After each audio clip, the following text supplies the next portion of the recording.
السلام عليكم ورحمة الله وبركاته. معاكم منوعات من نهوبة. النهاردة ان شاء الله هنعمل لكم حلويات، فهنعمل الشربات بتاعها. معانا 3 كوبايات من السكر،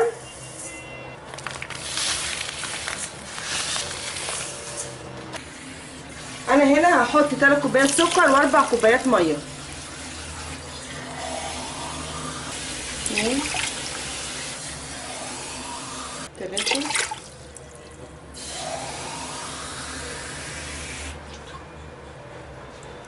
4 كوبايات ميه، وهنحط نص ليمونه وهنسيبها تغلي على البوتاجاز وهرجع لكم. كده انا ابتدى يغلي معايا. هنزل هنا ب3 معالق من عسل الجلوكوز بالشكل ده. فهمتي؟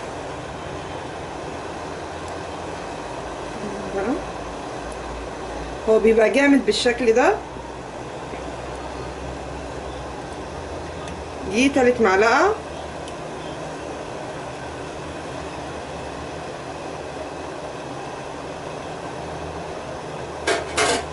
وهنزل هعصر ليمونه كامله.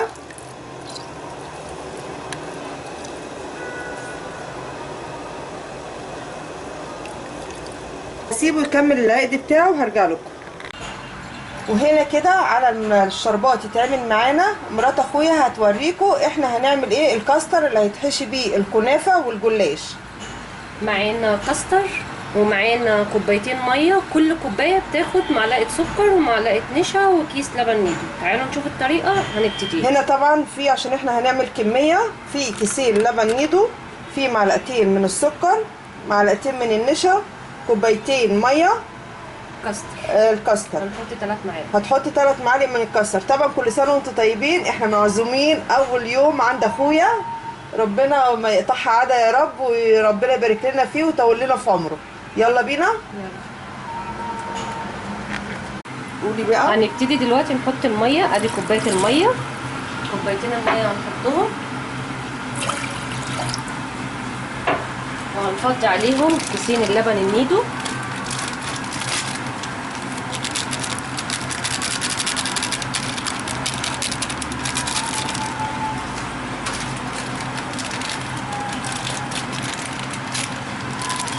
احنا حطينا لبن نيدو علشان يدينا زي الكريم جانتيه، علشان ممكن نحط لبن صافي عادي فمش هنحط دلوقتي النشا. هنفضيه كله، هنقلب كده كله على البارد الاول. انا كده ما شغلتش النار خالص. وهنحط السكر معلقتين برضو عشان طبعا الشربات، فمش هنحط دلوقتي الكاستر معلقه 2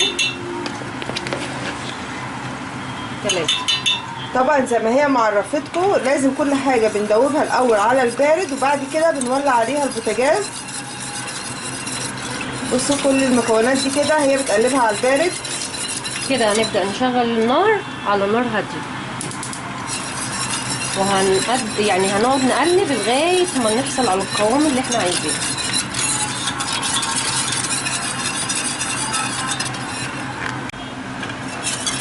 بصوا هي كده بتقلب القوام بتاعها. طبعا هنا هي حاطه الفول عشان السحور. كل سنه وانتم طيبين. احنا بنجهز الحلويات بتاعه بكره.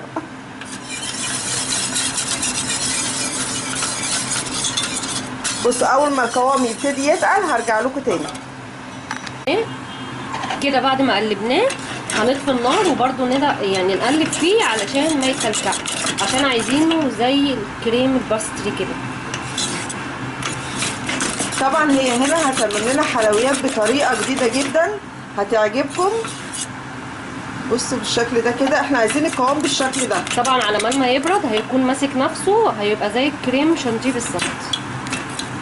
كده احنا قفلنا خلاص النار عليه. كده احنا خلصنا وهنسيبه يبرد. وهنا الشربات بتاعنا انا بقفل عليه بعد ما غلي معانا بالشكل دوت. بقى الشربات جاهز معانا. دلوقتي هنعمل طريقة الكنافة بشكل جديد. تعالوا نشوف هنعمل ايه. معانا نص كيلو كنافة وكوباية سكر بودرة. الكنافة كانت مجمدة يعني في الفريزر. هنقطعها هنا تقطيع صغير، وبعد كده نحط عليها السكر، هنقطعها ونرجع لكم. دلوقتي بعد ما خلصناها بقت بالشكل دوت، عامله زي الرمله بالظبط. هي هنا كده فتفتتها خالص بالمنظر ده. هنحط عليها كوبايه السكر البودرة،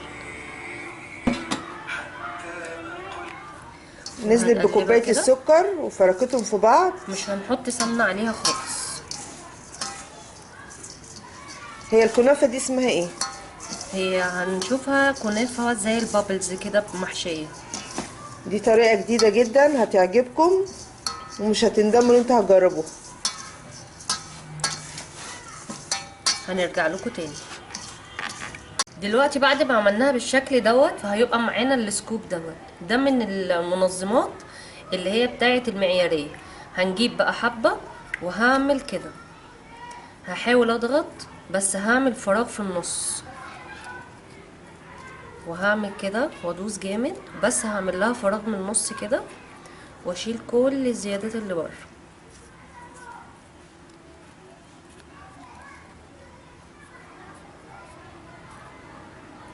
ولما تيجي تتشال بتتشال كده اهو، وهحطها هنا كده. هنخلص طبعا الكمية. هي هنا كده دهنت صينيه بالسمنه وعملت الدوائر دي كده وحطيتها في قلب السمنه بالطريقه دي. هكمل باقي الصف وهنرجع لكم. وهنا كده بعد ما اتعملت بالطريقه ديت هتدخلها الفرن ان هي تشمعها شويه كده، وهتوريها لكم هيبقى شكلها عامل ازاي. هتدخلها دلوقتي. وهنا طبعا بعد وهنا ما طبعا اتشمعت بعد ما شوية اتشمعت هنسقيها بقى بالسمنة. سمنه زبده حسب ما انتم عايزين. على فكره هي شكلها جميل جدا وطعمها بيبقى احلى.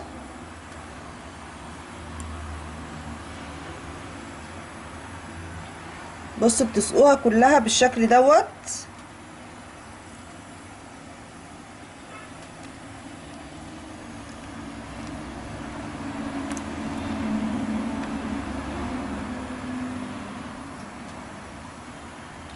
هي بعد كده بتدخلها الفرن بتكمل السوا بتاعها، صح؟ عشان تدينا اللون الذهبي. هنسقيها كلها بالشكل دوت وهندخلها الفرن، وبعد ما هتطلع هنوريكم هنعمل فيها ايه. انتظرونا. هنا طبعا الكنافة بعد ما طلعت بقت بالشكل اللي احنا شايفينه ده. هنسقيها بالشربات. اول ما تطلع من الفرن الشربات بيبقى بارد وهي سخنة، اول ما بتطلع من الفرن بنسقيها. يلا يا صلاح. هنحط الشربات عليها كده.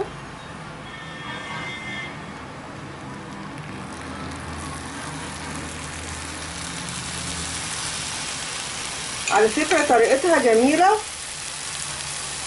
وشكلها جميل جدا، حاجة جديدة غير الكنافة التقليدية اللي احنا بنعملها. دي حاجة كده صغنططة بتتاكل على طول. هنسقي بقى كله ونرجع لكم تاني. هنا هناخد جزء من مكسرات الحبوب الكبيرة، هنحطها كده اهو، وهنحط عليها معلقة مربى، وهحاول على قد ما اقدر ان انا الم المكسرات دي فيها.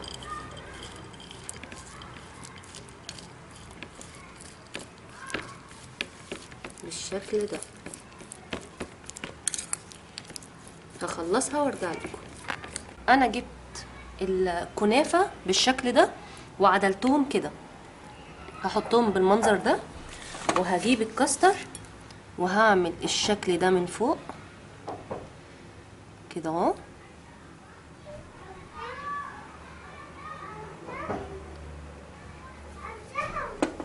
وهحط جزء منه على الوش، وهيبقى بالمنظر ده.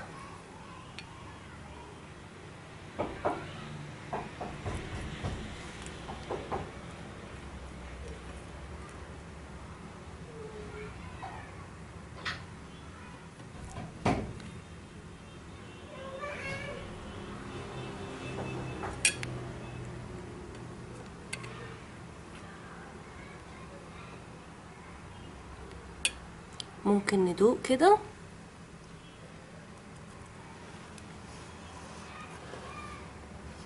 ايه رأيك؟ القرمشه تحفه. طعمها مش تسلم إيدك. مسكر جدا خالص، طعمها جميل جدا، وطعمها جامده بجد وهاديه جدا. لا ما شاء هنكمل الله، كله تسلم ايدك. ونرجع لكم تاني. ايه رأيكم يا جماعة في الكنافة البابلز؟ جامدة والطعم روعة بجد حقيقي. الكاستر سكره مظبوط، والفوق الوش دوت مربى على المكسرات، روعة وبتقرقش، والسكر مظبوط ومفيهوش اي حاجة. بصوا جربوها الشكل عامل هتعجبكم ازاي. جدا. لا بجد جميله جدا وحاجه جديده بالشكل ده. يا رب لو عجبكم الفيديو ما تنسوش تشتركوا في القناه وتفعلوا زر الجرس عشان يوصل لكم كل جديد من نوعات من نهوبه. مع رمضان السلامه. كريم.